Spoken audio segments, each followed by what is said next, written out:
Pero en este Congreso del Siglo, Dios me estuvo desafiando a que tenemos que entrar a un nuevo nivel de fidelidad con Dios. Y quiero poner como ejemplo la iglesia de Esmirna en eso. La iglesia de Esmirna, en Apocalipsis 2, 8 al 11. Y escribe el ángel de la iglesia en Esmirna, el primero y el postrero, el que estuvo muerto y vivió, dice esto. Cuando dice el primero y el postrero, es el primero y el último. Porque algunos dicen, el postrero, el que comía postre. No, vamos a interpretar mejor la Biblia, ¿verdad? Si dicen, no, los primeros serán postreros y quieren comer postre. No, no es así. El primero y el último. O sea, el principio y el fin. Cuando habla de Jesús, porque Jesús estuvo desde el principio y está con nosotros hasta el fin. Cuando habla del primero y el último, habla de Jesús. Dice, yo conozco tus obras. ¿Se acuerdan que en la iglesia de Éfeso también le dijo lo mismo? Porque una característica de las 7 iglesias es que Jesús les dice, yo conozco tus obras. O sea que nuestras obras son conocidas delante de Dios. Porque a veces hacemos cosas y decimos, nadie se va a dar cuenta que estoy haciendo esto. Tanto para lo bueno como para lo malo. Pero Jesús conoce nuestras obras, tanto las obras buenas como las obras. Todas nuestras obras Él conoce. Aun aquello que hacemos en oculto, cuando nadie nos ve. Todo eso Jesús conoce. Y dice a la iglesia de Esmirna, yo conozco tus obras y tu tribulación. Y dice, y tu pobreza, pero tú eres rico. Dice, y la blasfemia de los que dicen ser judíos y no lo son, sino sinagoga de Satanás. Esto vamos a aprender a quiénes se refiere. No temas en nada lo que vas a padecer. He aquí el diablo echará a alguno de vosotros en la cárcel para que seáis probados. ¿Sabían que esta profecía se cumplió en la iglesia de Esmirna? Y dice, y tendréis tribulación por 10 días. En realidad, cuando dice 10 días, no es 10 días. No es que, bueno, mañana empieza, ¿verdad? Lunes, martes, miércoles, me falta poco. Así como nosotros cuando contamos, ¿viste esta semana? ¿Cuándo es lo que vamos a cobrar, verdad? Los que querían cobrar viernes, los jefes le hacen cobrar lunes para que el fin de semana no gaste todo por el día de la amistad su plata. Pero no es que estamos contando así 10 días de tribulación. No. Lo que la Biblia dice es pocos días, en realidad. Lo que quiere decir es poco tiempo. O sea, vas a tener tribulación, pero no es mucho el tiempo. No sé si eran 10 días, no sé si era un mes, no sé si eran años. Porque a mí me dice, por ejemplo, la gente en consejería, me dice la gente, yo, pastor, ¿cómo no vas a creer? Hace 8 años que estoy con este tema. Y yo le suelo decir, sí, ayer nomás la atendí a una persona que hace 30 años está con el mismo tema. Porque para lo mejor, para lo que para nosotros es mucho, para Dios a lo mejor es poco. O para otra persona no es nada. Acuérdense en el estanque de Bethesda, cuando Jesús fue ahí y visitó, había un enfermo que estaba hace 38 años enfermo. 38 años. Después de 38 años se encontró con su sanador. Para aquellos que dicen, che, pastor, yo hace 3 meses que estoy con este tema demasiado pesado ya, ¿verdad? No te preocupes, hay gente que 38 años estuvo con el mismo problema. O la esposa del hermano Pablo, que dijo que sus primeros 40 años o 30 años de casado fueron los peores de su vida. Porque era como ella decía, estar casado con un predicador itinerante, con un predicador que recorre el mundo, es como ser madre soltera. Hasta que el hermano Pablo entró en juicio, en razón. El hermano Pablo es un predicador fantástico y empezó a hacerle caso a su esposa. Y ni hablemos de la esposa de Billy Graham. Billy Graham por meses, 4, 5 meses al año viajaba. Y su esposa se quedaba a cuidar a los hijos. O sea, tribulaciones, todos pasamos tribulaciones. Y ni les pregunto a cada uno, porque viste que a veces decimos, bueno, ¿cuánto quieren contar un testimonio? Y la gente me dijo que tiene vergüenza, ¿verdad? Ahora yo digo, ¿cuánto quieren contar sus tribulaciones? Pues todito, ¿verdad? Porque todos pasamos por tribulaciones, todos pasamos por situaciones difíciles. Y la iglesia de Esmirna conocía la tribulación.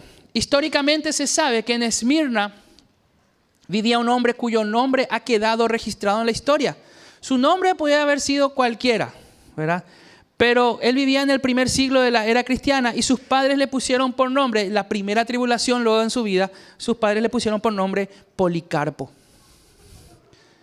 De entrarlo, ¿verdad? Ya nacerlo, algo lo está mal si tus padres te ponen Policarpo, ¿verdad?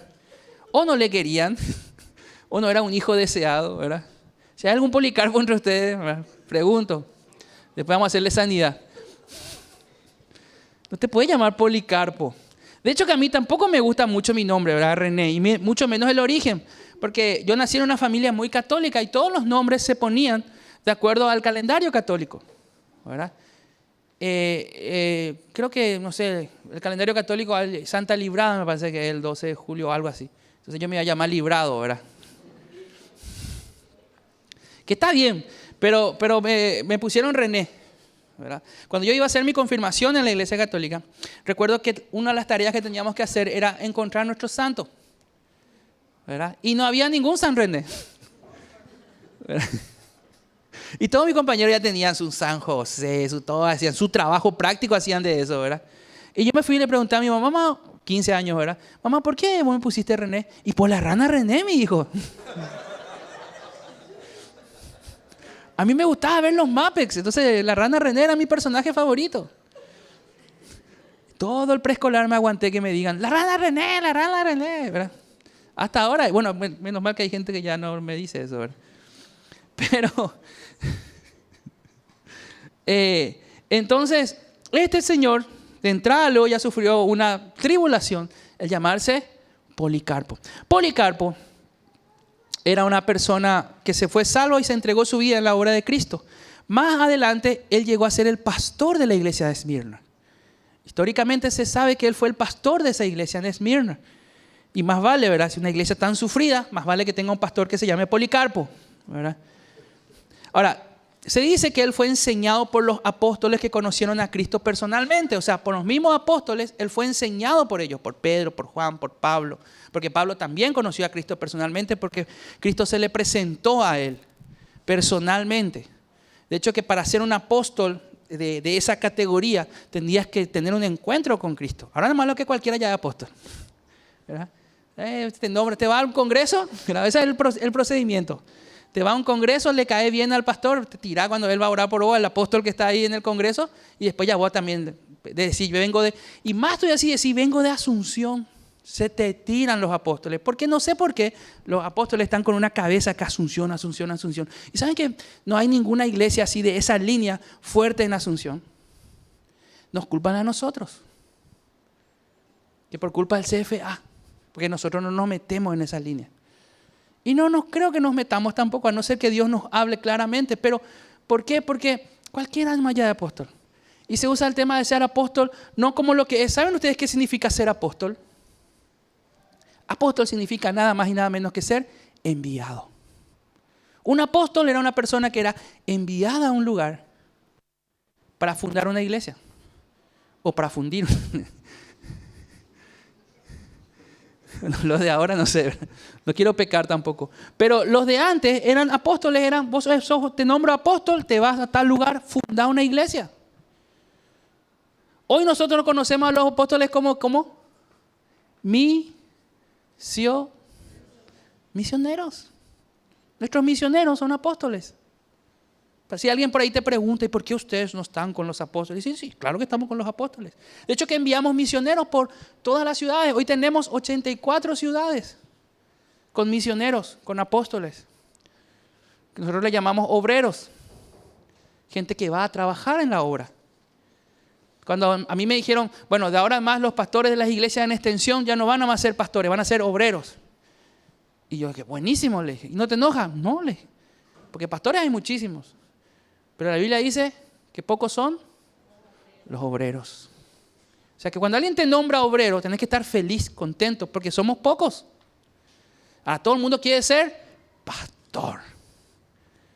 Hasta el que no es pastor ya se hace llamar pastor. Y después está el otro más arriba otra vez, apóstol. Ahora viene el patriarca, ¿verdad? Después ya va a venir el vice Jesús, ¿verdad? No se preocupen, no va a faltar el que se nombre vice Jesús, ¿verdad? No faltará. Ahora, ¿qué pasó con Policarpo? Él fue enseñado por los apóstoles que conocieron a Cristo personalmente. Eran gente con mucho conocimiento, no solo de la palabra, de la teoría, sino que también del haber caminado con Dios. Ahora, la gente cree que el apóstol Pablo se cayó del caballo, o no sé si era un caballo, sí creo que era un caballo, se cayó del caballo y se levantó y empezó a predicar el evangelio. La Biblia nos cuenta que él pasó bajo el discipulado por 18 años antes de empezar a predicar. Hay gente que cree que él se cayó del caballo, se quedó ciego, al tercer día empezó a ver y dijo, voy a empezar a hablar de Cristo. Y le vino una revelación del cielo. No, él necesitó 18 años. Y hay gente que no quiere hacer 2 años de escuela de líderes. 18 años fue instruido por los apóstoles. Policarpo, me imagino que también más o menos en ese tiempo.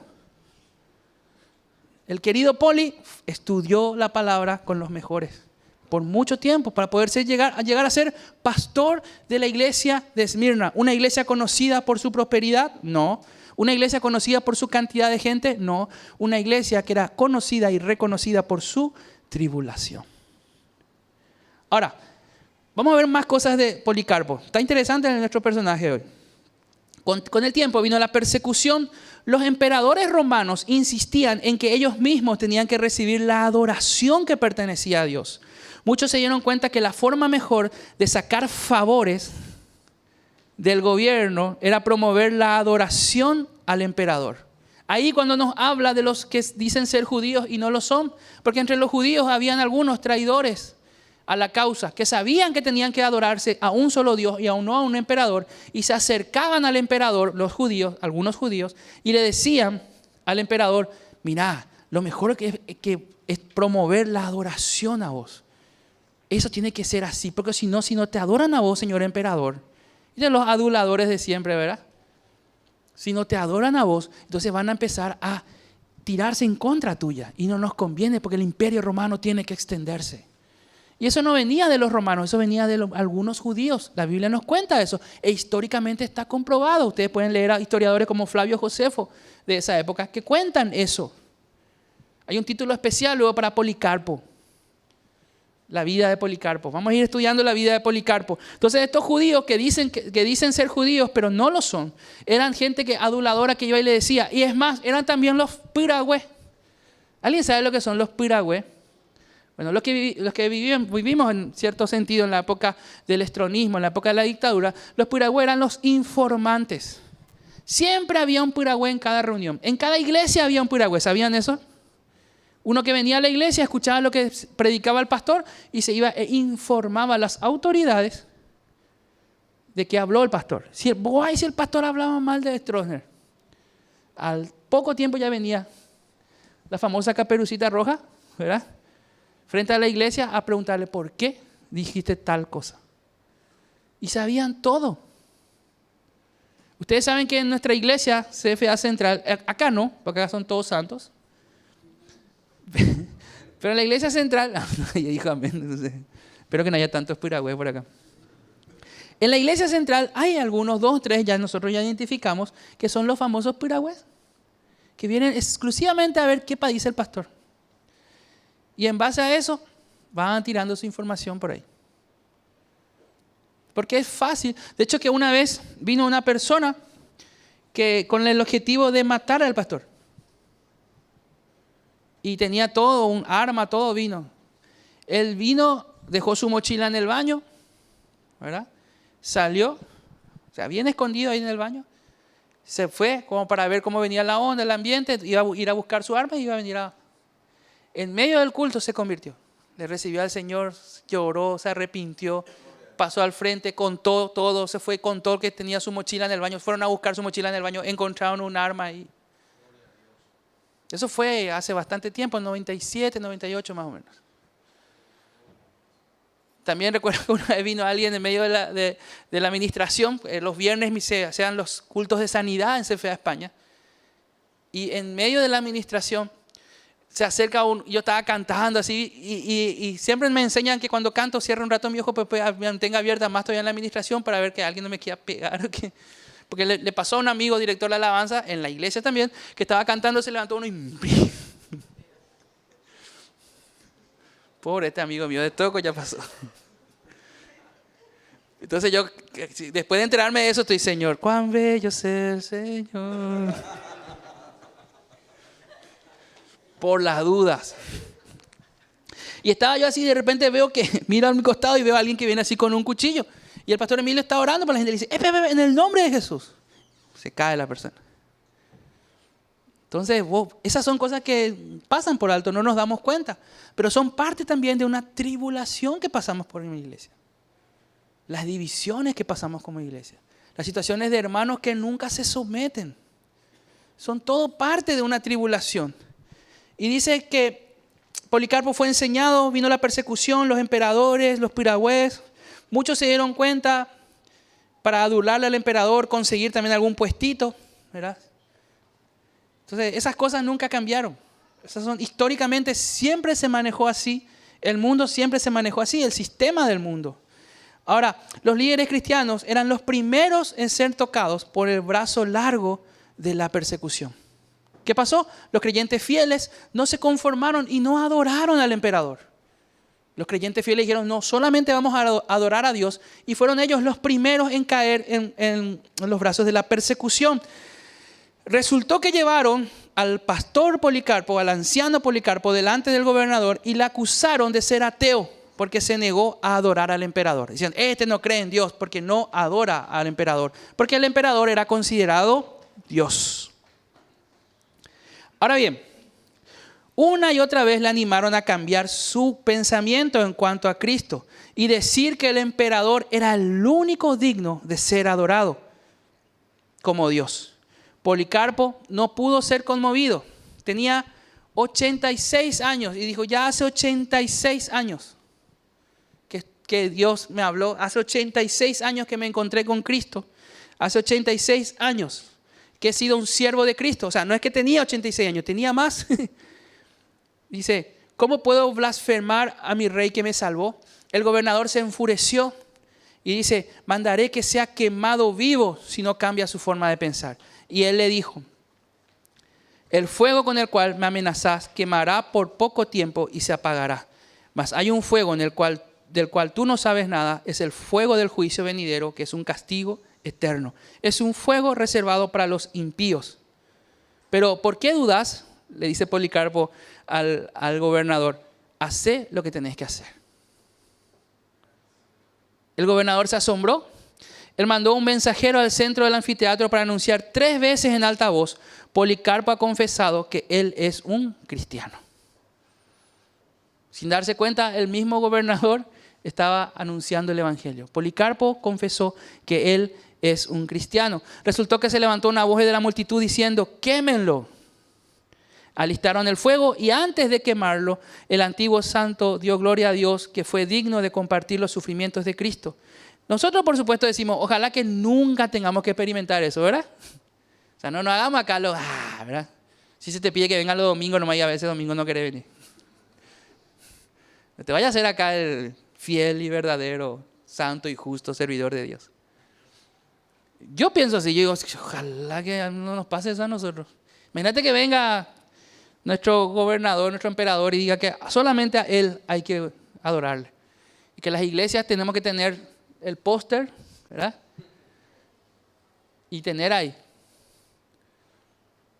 Algunos adoradores lo van a hacer, pero nosotros que sabemos que solamente Dios, solamente Jesús y Cristo tiene que ser adorado, no vamos a caer en eso. Y ahí viene la persecución. De hecho que va a haber persecución. De hecho que ya hay persecución. De hecho que lo que Dios me habló, necesitamos empezar a orar más. Necesitamos empezar a buscar más de Dios. Da gusto las actividades. De hecho que somos una iglesia con actividades, pero muchas veces las actividades, yo veo que las actividades se llenan de gente. Ayer tuvieron toditos los hermanos, hay unos cuantos no les veo. Ayer tuvimos un casamiento acá. Fue espectacular el casamiento, buenísimo todo. Pero al día siguiente hay que cumplir un compromiso de estar en la iglesia. Hay que buscar del Señor los miércoles. ¿Saben ustedes por qué empezamos a hacer los miércoles que se encargue cada célula? Porque fueron 3 miércoles seguidos que yo vine solo. Yo vine el miércoles de reunión de oración y no había nadie. Entonces dije, bueno, voy a hacer que las células se encarguen. Y las células son fieles. Le doy gracias a Dios a los líderes de células porque van cumpliendo. La otra vez me acordé de eso porque mi esposa me dijo, estamos hablando con un grupo de personas de que sería bueno volver a abrir otra vez para que todos vengan. Y dije, ¿y te acordás por qué dijimos que las células se iban a encargar por miércoles? Porque fueron 3 miércoles seguidos que yo vine y no estaba nadie en la reunión de oración. Y eso habla muy mal de nuestro nivel de oración. Entonces, y ahora vamos a abrir un nuevo culto, una nueva. Y yo les animo a que si estáis, lo pueden hacer. Sí lo pueden hacer. No, nadie les obliga a nada. Que vengan a un culto a la mañana a recibir y a la noche a servir. Si pueden hacer eso, sería fantástico. Ahora, si no pueden, no hay drama. Vengan por lo menos a uno, pero no falten. No dejen de congregarse. Ahora, Policarpo, según él, como es, él nos diría a nosotros hoy: no tengan lástima por nosotros. Los de nosotros que sufrieron y murieron por Cristo, somos vivos y contentos en la presencia de Cristo. Entender que a nosotros nos da pena esa gente que murió en medio de la persecución, pero tenemos que darnos cuenta de que esa gente que murió en medio de la persecución es gente que murió gozosa, es gente que murió por lo que creía. Ese es el gran desafío de saber si realmente somos creyentes o no somos creyentes. ¿Estamos dispuestos a morir por lo que creemos? Estar dispuestos a vivir por lo que creemos luego ya cuesta. Pero el desafío que Dios nos hace es: ¿estás dispuesto a vivir por lo que crees? Porque si vos estás dispuesto a vivir por lo que crees, con gusto vas a morir por lo que crees. ¿Sí o no? Si vos estás dispuesto a dar tu vida en rescate por muchos, también vas a estar dispuesto a entregar tu vida, porque es distinto dar tu vida. Dar tu vida es gastar tu vida. Es domingo tras domingo venir a servir. Es entre semana estar pendiente de tus discípulos. Dar tu vida en rescate por muchos. Mucha gente me dice: pero no, pero tanto tener otro culto. Y no, porque hay gente que no puede venir a la mañana. Y hay gente que usa la excusa de que solamente nos reunimos a la mañana para no venir a la iglesia. Entonces ya no va a tener otra excusa. Ya va a tener domingo de tarde también ya. Entonces se les va cerrando el camino de las excusas. Y los lunes a las 10 también vamos a hacer culto.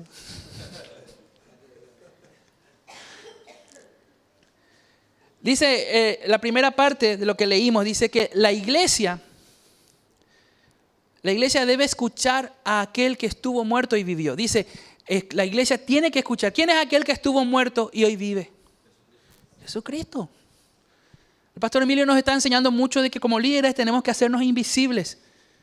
Y el hacernos invisibles es nada más y nada menos que morir.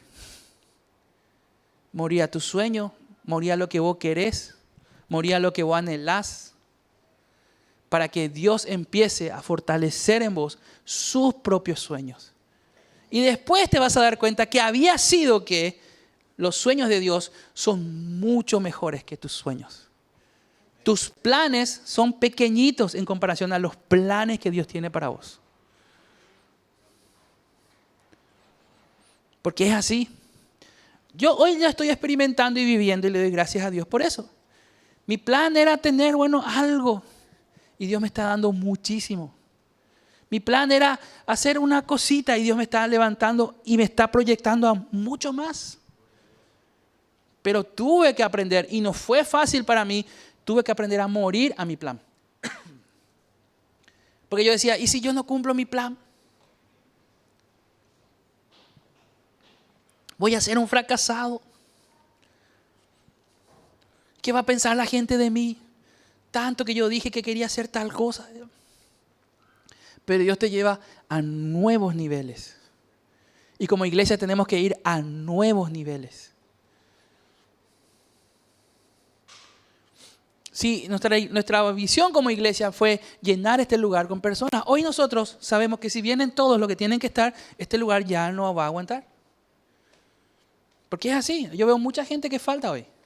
Y ustedes mismos, los líderes, se van a dar cuenta: no vino fulano, no vino. Entonces necesitamos crecer, expandirnos. Ayer le estaba mostrando a unos cuantos. Hay un pastor que yo admiro mucho en Argentina, se llama Bernardo Estamateas. Y él anunciaba su culto de hoy y tenía culto a las 10, a las 11, a las 14, a las 15, a las 17, a las 18 y a las 19. ¿Cómo hace? No sé. Evidentemente el lunes duerme todo el día. Pero uno le ve a él el lunes en programas de televisión en Argentina, porque es muy conocido allá y muy requerido allá. Ahora, él tiene todo un sistema, porque yo he visto en Buenos Aires, estuve ahí hace unos años ya, me imagino que ahora eso está perfeccionado otra vez, todo un sistema de gente por donde va a entrar y por donde va a salir. O sea que está terminando el culto de las 10 y va a empezar el culto de las 11 y hay un montón de gente en fila, larguísima, 2, 3 cuadras en Buenos Aires. Bueno, en Buenos Aires también los argentinos saben que tienen que formar fila para todo. No sé si ustedes conocen Buenos Aires, están esperando el colectivo y todo en fila, ¿verdad? Famoso el paraguayito, viene primero y se sube, ¿verdad? No, ellos están toditos en fila. Ellos están en fila para entrar en la iglesia y se abre la puerta de emergencia como acá y va saliendo la gente por un lado y va entrando por otro. Y las mujeres van diciendo, permiso, vamos, vamos, vamos, ya empezamos el otro culto, y ya va. Mientras los músicos ya están empezando a preparar para el otro culto. O sea, todo un sistema, toda una forma. Hay que pagar un precio para llegar a ese nivel. Ahora, ellos tienen un local, creo que para 4.000 personas, y al lado, con una pantalla gigante como la capilla de nuestra central, como para 800, 900 personas. Se llenan todas las reuniones. Por eso tienen que empezar a abrir más y más reuniones. La gente, ese fue el primer lugar que yo he visto, lo que el pastor siempre decía, el pastor Emilio siempre decía, se tiene que formar fila para entrar en la iglesia. Y nosotros hoy estamos experimentando para nuestros eventos. La gente antes ya estaba esperando, formando fila. Para los cultos también, los domingos, ¿verdad? Están ahí esperando que se abran las puertas. Pero ahí yo he visto que para cada culto, y también tienen un sistema, porque como yo me fui como pastor, y cuando me fui ahí decía, ¿ustedes dónde son? De Paraguay. Ah, somos pastores de Paraguay. Ah, vengan. Y nos hacían entrar por otro lugar. O sea, todo bien organizado. Y uno dice, wow. Tenían su clase de niños, y su clase de niños eran como 4 aulas. Como son tantos niños, entonces lo que ellos hacen, 4 aulas. Un aula está preparado solamente para música. Un aula está preparada solamente para recreación. Otra aula estaba preparada para la enseñanza. Y otra aula estaba preparada para no sé qué. Pero lo que sí que entraban los niños, 20 minutos en un lugar, les enseñaban 2, 3 músicas. Los chicos felices por esa música, se iban a la parte de enseñanza, les enseñaban la palabra de Dios. De ahí 20 minutos más se iban a la parte de recreación, donde jugaban. Y todo por 20 minutos. Y los niños iban rotando. O sea, era un sistema fabuloso. Me gustaría volver a visitar y ver qué tal les va, porque me imagino que eso lo perfeccionaron. Pero trabajan en eso. Ahora, tenemos que empezar a escuchar al que estuvo muerto y vivió. Se trata de Cristo. Él tiene un mensaje personal para cada una de las iglesias. Él mandó un mensaje por la boca de Juan. Otro punto, él sabe lo que es sufrir. Él escuchó a la multitud gritar, crucifíquenlo. Así como la multitud gritó por Policarpo, quémenlo. Por Jesús, ¿vos sabés lo que es escuchar esa gente? Porque era la misma gente que cuando él entró, dijo, Hosana al Hijo de David. No es que se cambió la gente. No sé si te estás dando cuenta y estás entrando dentro de lo que fue. Era la misma ciudad, era Jerusalén. Él cuando entró a Jerusalén, la gente, ustedes, yo me imagino entrando en Jerusalén sobre un burrito ahora y ustedes gritando, sana René, qué capo este René, qué buen tipo este René, bien por René, gracias. La mayoría de ustedes son todos mis amigos. Y todo es René, René. Después pasó, eso fue un domingo, lunes, martes, miércoles, jueves, viernes. ¿Cuántos días? 5 días después, mopión de inútil, René de bobo, ¿verdad? ¿Verdad que te va a doler? Yo decía, qué épico. 5 días nomás que pasaron. Yo cuando digo que pase 2 semanas, un mes, me vayan conociendo, conozcan mi mal carácter, me parece, ¿verdad? No, 5 días. 5 días. Ya empezaron a gritar. Y no le empezaron a ofender nomás. Y le estaban, mátenlo, crucifíquenlo. Eso duele. Eso duele realmente. Bueno, Jesús era experimentado, era varón de dolor, experimentado en quebranto. Policarpo escuchó a la multitud gritar, quémenlo. Y no es que le iban a quemar porque le hizo daño a alguien. No, le iban a quemar porque sencillamente él decidió ser fiel a su convicción. Dígame si eso no es discriminación. Dígame si los cristianos no hemos sido discriminados a través de toda la historia. Y ahora nosotros somos los acusados de discriminadores, cuando en realidad nosotros durante toda la historia hemos pasado por discriminación como cristianos. Es decir, ¿qué es lo que decían de Policarpo? Él no sirve para nada. O sea, mejor nomás que ni exista. O sea, no aporta nada. Jesús también sabe lo que es morir. Para el mártir es un consuelo saber que va a morir por la causa de Cristo y saber que Jesús murió también. Alguien me dijo una vez, ¿por qué será que Dios le eligió a Pablo? ¿Nunca te pusiste a pensar por qué Dios le eligió a Pablo para que pase por todo lo que pasó? ¿Por qué Dios permitió que Pablo, a ver, profundicemos un poco más, ¿por qué Dios permitió que Pablo pase por todo lo que pasó? ¿Alguien sabe por todo lo que pasó Pablo? Fue azotado, fue garroteado, fue dado por muerto. O sea, que alguien te dé por muerto, no es que digan, te dio una patada y te caíste, seguro que estás muerto. No. Las apedreadas de antes, él pasó por 3, bueno, históricamente está anotado, no sé si pasó por más, pero él pasó por 3 apedreamientos. ¿Sí se dice? Sí. Apedreaciones, no, ese creo que es peor, estoy inventando palabras. Pasó por 3 veces que le hayan apedreado, así. Y los apedreamientos no hay que agarrar una piedrita. Nosotros tenemos esa imagen, ¿verdad? De niño cuando agarramos una piedrita y ¿verdad?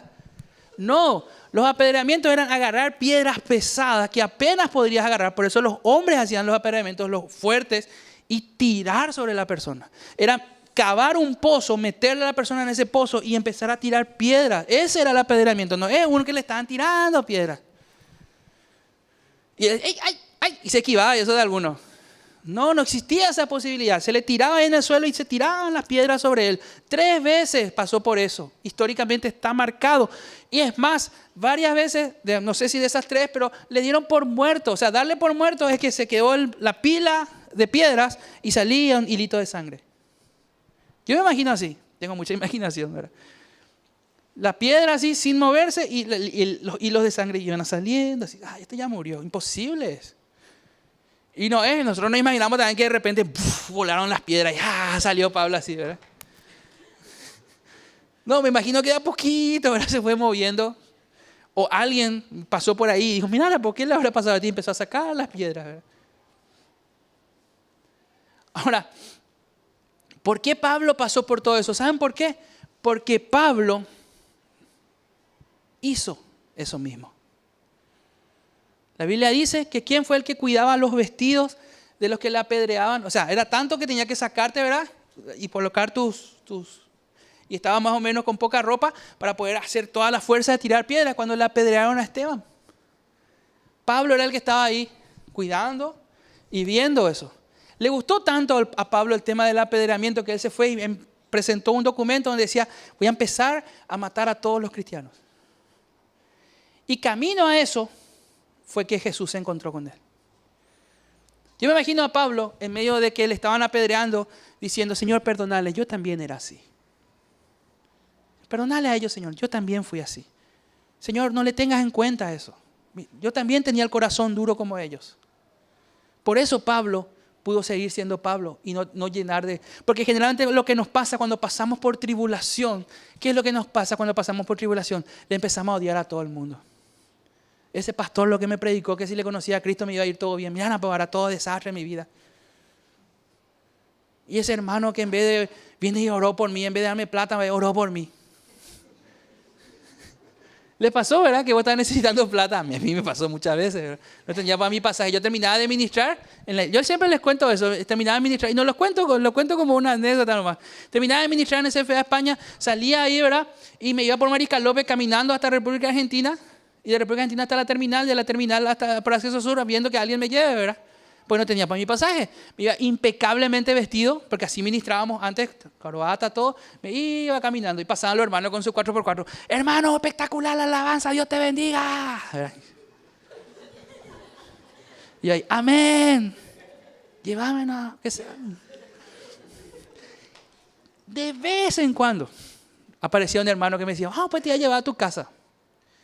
Y yo, no, pues yo vivo en Ñemby. No, vamos, ¿y qué vio?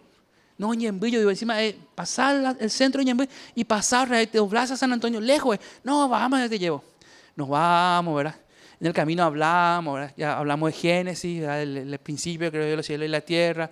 Después ya nos vamos ya por Malaquía, ¿verdad? Que hay que diezmar, todo eso. Mateo, Marcos, Lucas, Juan, ¿verdad? Hechos, Romanos, Corintios, vamos ahí. Cuando estamos por Apocalipsis, ¿dónde es lo que es tu casa? Esa era la primera y última vez que me llevaba a mi casa. Después el siguiente viernes terminaba de ministrar, venía este hermano a saludarme y se iba a otro lado. No se me ocurra decirle, yo voy para mi casa. Pero pasar por esas tribulaciones porque tenés que pasar para valorar cosas después, cuando tengas. Yo hoy me subo de mi vehículo y valoro muchísimo porque hace unos años atrás, pocos años atrás, yo me iba en el 15.3. Y los que saben, los que son entendidos en esto, saben que esperar el 15.3 es una de las cosas más horribles que hay. La otra vez he visto a alguien que decía, esperarte toda la vida, ni que fuera el 15.3. Encima me subía en el 15.3 y generalmente tomaba ya cuando estaba lleno y en la estribera me iba más o menos hasta Acceso Sur. Ahí ya me subía 2, 3 escalones. Yo cuando viajo en mi vehículo lo valoro muchísimo. ¿Qué pico vas a valorar tu vehículo? Chilereco, ese no cuesta nada. No, yo valoro muchísimo mi vehículo. Lo máximo es subirte en tu vehículo y irte a tu trabajo. Subirte en tu trabajo en tu vehículo y irte a tu casa. Es espectacular. Valoro eso porque por muchos años anduve en colectivo. Todo ese tiempo de tribulación. Me acuerdo que cuando estaba en el instituto bíblico, yo demasiado quería ser misionero. No quería ser pastor. Pues ya todos los misioneros andaban en 4x4. ¿Verdad, Gabriel? Nosotros estábamos en el mismo instituto bíblico. Ya todos los misioneros, los yanquis, todos en 4x4. Y los pastores andaban en colectivo. Uno de los pastores que yo veía que andaba en colectivo, y anduvo en colectivo por mucho tiempo, es tu suegro. Los pastores Salazar. Yo vivía en Ipané, ¿verdad? No, en Villa Elisa. Y yo les veía a ellos tomando el 14, en Cuatro Mojones. Recuerdo que una vez estaba con mis padres, con mi papá, estábamos esperando el colectivo. Y mira, ellos son pastores y enseñan en el instituto bíblico. ¿Y qué hacen en colectivo? Me dice mi papá, ¿verdad? Y para tu papá, hay pastores que andan en colectivo. ¿En serio? Me dice. Porque para mi papá, su mentalidad de antes era que todos los pastores eran estafadores y andaban en 4x4 y en auto de último modelo. Cuando yo le dije, papá, yo quiero ser pastor, tengo el llamado a ser pastor. Pero mi hijo, nosotros te enseñamos a que vos seas honesto, me decía amigo. Y yo decía, y por eso, papá, para que demostrarte que hay pastores honestos. Pero yo veía. Entonces, ¿qué pasa? Cuando andás por tribulación, y pequeña tribulación coge legalmente, por lo menos tener para tu pasaje. Pero cuando andás por tribulación, empezás a guardar tu corazón para no entrar en odiarla a todo el mundo. ¿Verdad? El famoso te enerva, te renegás y decís por qué fulano sí, por qué fulano no. Nosotros con mi esposa pasamos por tribulación. Nunca hemos pasado necesidades de falta de comida, por ejemplo, porque mi suegra se encargó de que eso nunca nos falte. Nosotros pasábamos, recién casados, pasamos por la casa de mi suegra y ya llevábamos nuestra bolsita de provistas. Yo estoy muy agradecido con mi suegra por eso. Por eso cuando nos vayamos de vacaciones, le vamos a llevar a mi suegra de vacaciones. Y como le quiere tanto a sus nietos, le va a cuidar a sus nietos.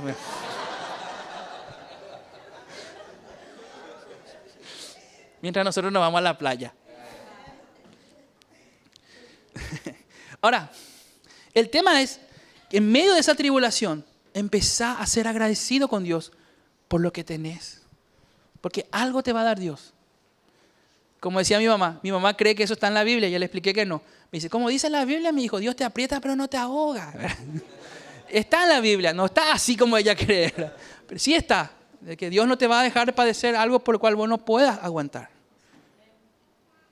Entonces, si estás padeciendo por tribulación, como la iglesia de Esmirna, dale gracias a Dios porque Dios te está fortaleciendo.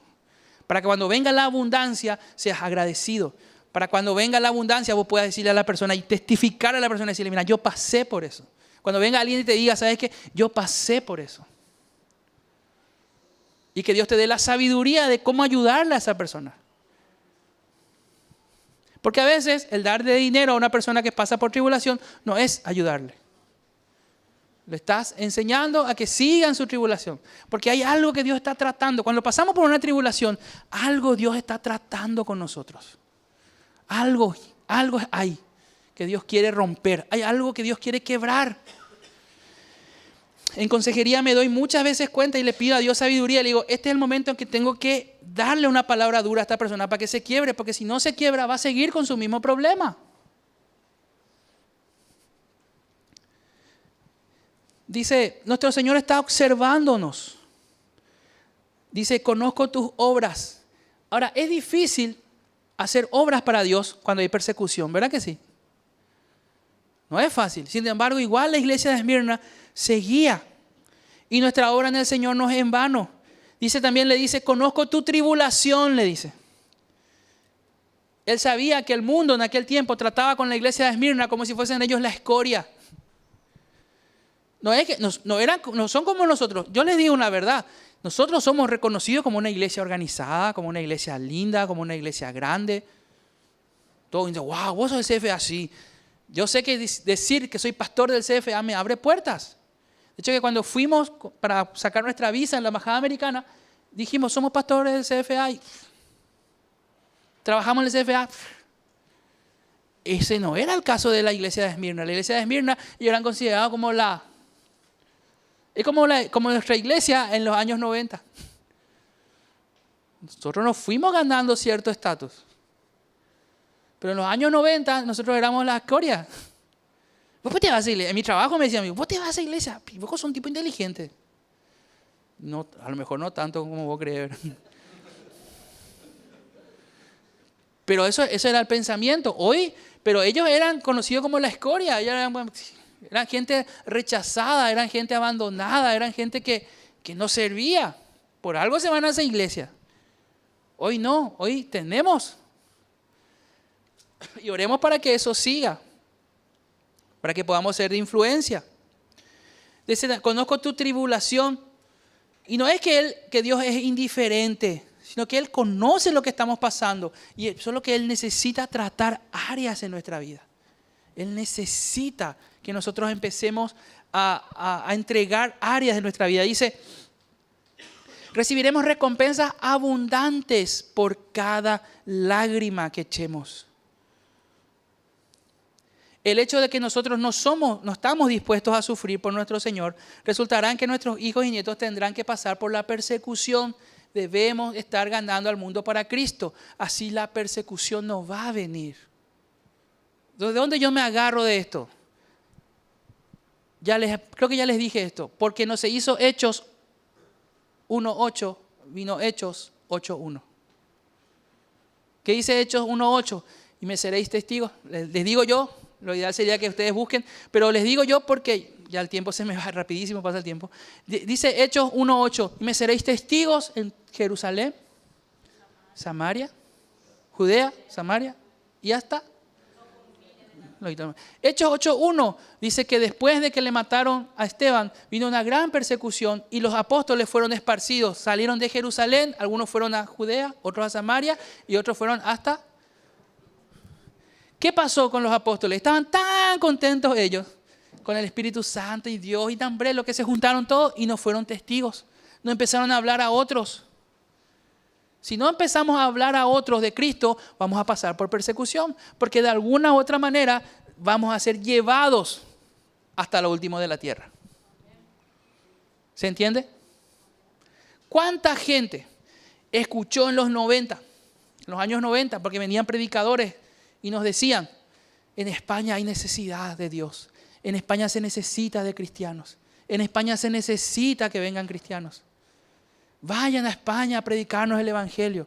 El fundador de la iglesia, Víctor Hedman, él decía, yo estoy como misionero en España. En España las iglesias son de 20, 30 miembros, no crecen más de ahí. Vayan a predicarnos, por favor, a ayudarnos. ¿Cuántos misioneros quieren ir? Todo el mundo, no, quiero ir a España. No, nadie se quiere ir a España. En la década del 2000, todo el mundo se iba a España por necesidad, por tribulación. Necesitaba plata, necesitaba trabajo. Entonces cuando recibí el llamado, obedecé nomás. Porque si no va a venir tribulación y por tribulación vas a tener que obedecer. ¿Se entiende? Es revelación pura la que le estoy dando. Hacé nomás lo que Dios te dice que hagas. Porque si no va a tener que venir tribulación. Muchas veces en la persecución quita al creyente todos sus bienes materiales. ¿Viste que le dice, pero vos sos pobre, pero sos rico? Porque la pobreza no es si cuánto tenés. La pobreza es una cuestión mental. Y se escribieron libros y grandes pensadores. Robert Kiyosaki, ¿verdad? El que hizo Padre Rico, Padre Pobre. ¿Se acuerdan que yo iba a hacer un libro también, Padre Pobre y Padre Más Pobre?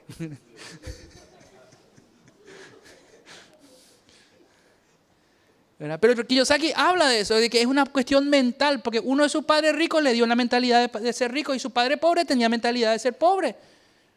Vos podés no tener a lo mejor dinero, pero tener una mentalidad ya de rico. Caminar como rico, andar como rico, pensar como rico. Y es lo que Dios nos dice. ¿Por qué? Porque vos tenés que andar caminando como hijo de Dios. ¿Quién es Dios? El dueño de el oro y la plata. Todas. No me dio nomás todavía porque se dio cuenta que no soy todavía maduro para administrar. Por eso nomás no me dio mi papá. Ya tengo el testimonio de un amigo que se fue y le dijo a una persona, ¿cuánto está esta casa? Quiero comprar esta casa. Y el señor le dijo, mira, la casa cuesta tanto. Le dijo, buenísimo. Y yo voy a comprar, pero mi papá me tiene que dar el dinero. ¿Y en cuánto tiempo pensás que tu papá te va a dar el dinero? Y en un año. Buenísimo. ¿Y por qué no venía a vivir acá? Y viví nomás acá por ese año hasta que tu papá te dé el dinero. Y él le dijo, bueno, ya está. Y se fue a vivir en la casa 1 año gratis. Esperando a que su papá le dé el dinero. Menos mal que el dueño de la casa le preguntó, ¿quién es lo que es tu papá? ¿Verdad? Porque el dueño de la casa habrá pensado, este tiene la plata, su papá le va a dar. Ahora, ¿qué pasó? Pasó el año y Dios le proveyó de ese dinero. Y pudo comprarse la casa. ¿Tu papá ya te dio el dinero? Le dijo el dueño, sí, ya me dio, ya tengo. Pero ahora, 1 año, y en ese año él empezó a decir, ¿cómo puedo hacer? ¿Cómo puedo hacer? Y Dios le empezó a dar estrategia de negocio y empezó a trabajar él. 1 año. 1 año. Yo me quedé sorprendido con su testimonio y me motivó a seguir peleando por mi casa propia. Pues justo me agarró ese testimonio en un momento donde yo estaba bajoneado porque no me salió el préstamo del banco, porque 1.500 problemas para mi casa. Y me contó ese testimonio y dije, wow, mi papá no me dio nomás todavía, pues ya me va a dar. Entonces, pero es una cuestión de mentalidad la pobreza. Lo que parece ser nuestra pérdida resultará en riquezas. El Señor pudo mirar más allá de esta vida y sabía las grandes recompensas que ellos iban a recibir. Afortunado es el pueblo de Dios, el pueblo que Dios es el Señor. Ahora, entiendan una cosa. Nosotros vemos ahora nuestro presente, pero Dios está hablándonos en nuestro futuro, que vamos a tener un futuro de bendición. Solo que ahora tenemos que empezar a gestionar en nuestro presente ese futuro. ¿Se entiende? El problema es que hay gente que no ve el futuro porque se está atrapado por su pasado. Y soltar el pasado. Lo que pasó, pasó. Hay gente que me dice, y hay gente que piensa en que el tiempo pasado fue mejor, porque nuestro cerebro quiere condicionarnos a eso. La música de antes era mejor, bueno, en eso estoy de acuerdo. Todo lo de antes era más bueno, todo lo de antes lo era espectacular, todo lo de antes lo enamoré. Ahora es el tema de los exas. Algunos participan en un grupo de exas. Yo tengo mi grupo de exas, no es pecado, ¿verdad? ¿Qué haces en ese grupo de exas? Eso ya es pecado. Una ya levanta la mano. Ahora, yo tengo mi grupo de exas y en mi grupo de exas los mejores años de nuestra vida. Y yo le digo, perdóname, mira, pasé muy bien con ustedes son amigos espectaculares, les quiero muchísimo, pero los mejores años de mi vida todavía no los viví. Todavía no los viví esos mejores años, los voy a vivir más adelante. De hecho que ahora estoy viviendo unos años espectaculares, pero no es el mejor año de mi vida el mejor año de mi vida es el que viene. Porque muchas veces nosotros estamos atrapados en eso. Y cuando yo era adolescente, qué feliz que era. Cuando yo era joven, qué feliz. Cuando yo era soltero, qué feliz que era. ¿Verdad? Y vivimos atrapados en eso. No, ya está. Los mejores años todavía no vinieron. Decí conmigo, los mejores años están por venir. Y así con tu mano al cielo, así como si fuera que estás esperando. Los espero. Así tiene que ser. Como iglesia tenemos que tener puestos los ojos en el futuro, porque la tribulación va a tener fin. Acá a Esmirna le decía 10 días. 10 días. 10 días. Algunos es 3 días. Algunos tienen luego eso. Hoy estoy mal, pero yo sé que en 3 días voy a estar bien. Hay gente que habla así. Jesús murió un viernes y todo el mundo estuvo triste, pero el domingo resucitó y todo el mundo estuvo alegre.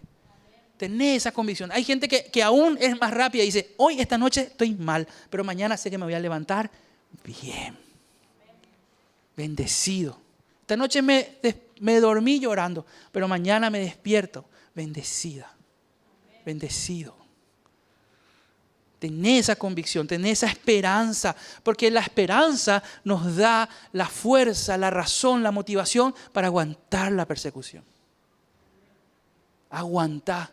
Tener esperanza. La fe es tener esperanza. Y está la promesa. ¿Cuál era la promesa para Esmirna? Si ustedes leen la promesa para Esmirna, dice que van a tener una corona. La corona de la vida.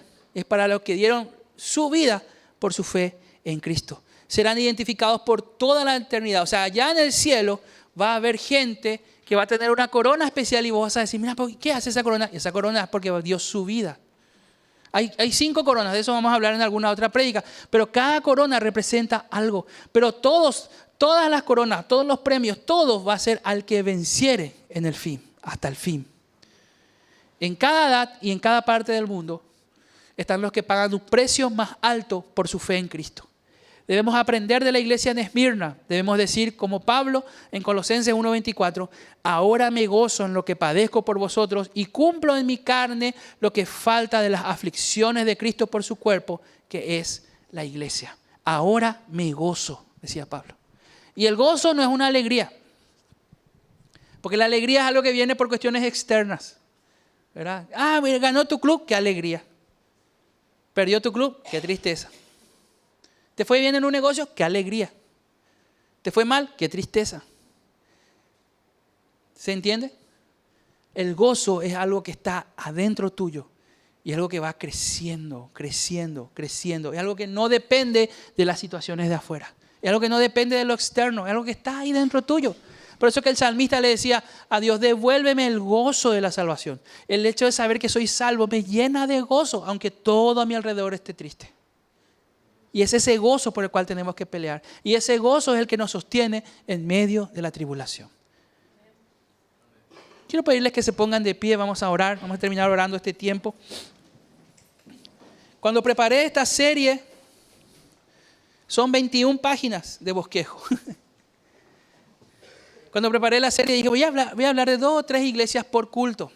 No sé si se dieron cuenta, pero una iglesia por culto estoy pudiendo. Porque hay demasiado mucho que aprender en cada iglesia, de cada iglesia a quien se le dio un mensaje. Y el próximo vamos a hablar de la iglesia en Pérgamo. Así que prepárense para eso. Y el próximo domingo también vamos a tener nuestra reunión a la noche. Ya empezamos. Si tengo que venir solo, como lo hice esos miércoles que les nombré, voy a venir solo. El hecho que... Pero me gustaría ya empezar a dar oportunidad a la gente que pueda venir a la noche. Los que quieran venir a la noche, dicen, me gusta más. O los que quieran venir en los 2 cultos, vengan a los 2 cultos. Amén. Oramos.